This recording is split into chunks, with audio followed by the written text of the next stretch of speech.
Mamadali ni Pangulong Marcos Jr. ang pag-amyenda sa EPIRA Law para matigil ang pagpasa ng utility companies ng kanilang systems loss charges sa mga consumer. May report si Harley Valbuena. Ito ang Energy Museum, ang kauna-unahang dedicated facility sa bansa para sa edukasyon sa enerhiya.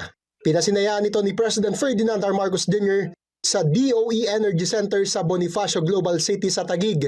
Tampok sa museum ang mga siyensya at teknolohiya sa paglikha ng energy resources na ginagamit ng Pilipinas tulad ng geothermal, hydropower, natural gas, solar, wind, battery energy storage at iba pa. Mayroon din itong scale models ng Malampaya Platform at Angat Dam at itinuturo rin dito ang mga praktikal na paraan sa pagtitipid ng enerhiya. Sa tulong nito, mas maunawaan ng bawat Pilipino kung paano nabubuo, naihahatid at nagagamit ang kuryente sa ating pang-araw-araw na buhay. Siniguro naman ng Pangulo ang patuloy na pagsusulong sa paggamit ng renewable energy sa bansa, kasabay ng paghikayat sa publiko na makisa sa oras natin sa efficiency campaign para makatipid ng enerhiya. Ang inaugurasyon ay kasabay din ng selebrasyon ng ika-25 anibersaryo ng pagsasabatas ng Electric Power Industry Reform Act o EPIRA. Muling ipinaalala ng Pangulo ang panawagan sa Kongreso sa kanyang ika-5 SONA na amyendahan ang EPIRA Law at tanggalin ang ipinapataw na systems law sa mga consumer.